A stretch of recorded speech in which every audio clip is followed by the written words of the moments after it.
ఈరోజు ఇందిరా ఏకాదశి, కన్యా సంక్రమణం.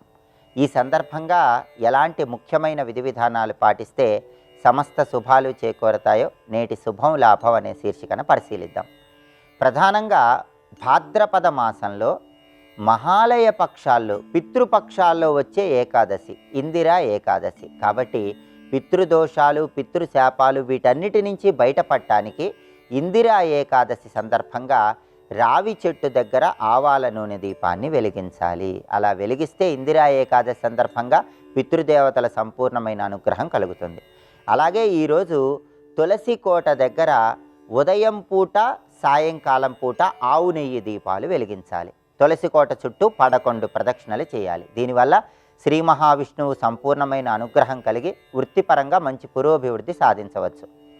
అలాగే ఆర్థికంగా బాగా కలిసి రావాలంటే ఇందిరా ఏకాదశి సందర్భంగా పాటించే ఒక సులభమైన పరిహారం ఉంది. ఆ పరిహారం ఏంటంటే 5 తమలపాకులు తీసుకొని ఆ 5 తమలపాకుల మీద తడి గంధంతో కానీ, తడి సింధూరంతో కానీ, కుంకుమతో కానీ శ్రీం అనే అక్షరం రాసి వాటిని విష్ణు సంబంధమైన చిత్రపటం దగ్గర ఉంచి దీపాన్ని వెలిగించి పూజ చేసి ఆ తర్వాత ఆ 5 తమలపాకులు కూడా గృహంలో ఎక్కడైనా పరిశుభ్రమైన ప్రదేశంలో దాచిపెట్టుకోవాలి. దీనివల్ల శ్రీ మహావిష్ణువు అనుగ్రహం కలిగి ఆర్థికంగా మంచి పురోభివృద్ధి ఏర్పడుతుంది.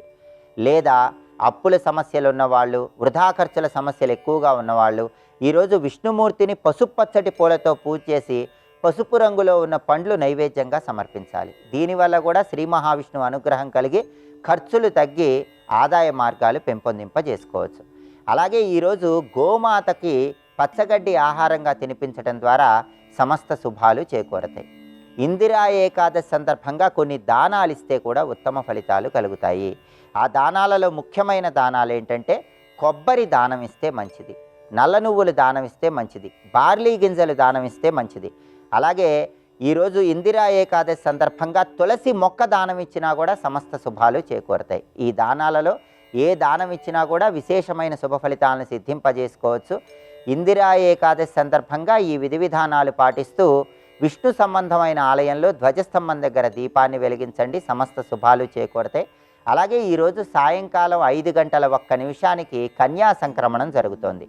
అంటే సూర్యుడు కన్యా రాశిలోకి ప్రవేశిస్తున్నాడు. కన్యా సంక్రమణం సందర్భంగా సూర్యుడి అనుగ్రహం కలగటానికి దగ్గరలో ఉన్న ఆలయ ప్రాంగణంలో గోధుమలతో తయారు చేయబడిన పదార్థాలు ఎవరికైనా పంచిపెట్టండి.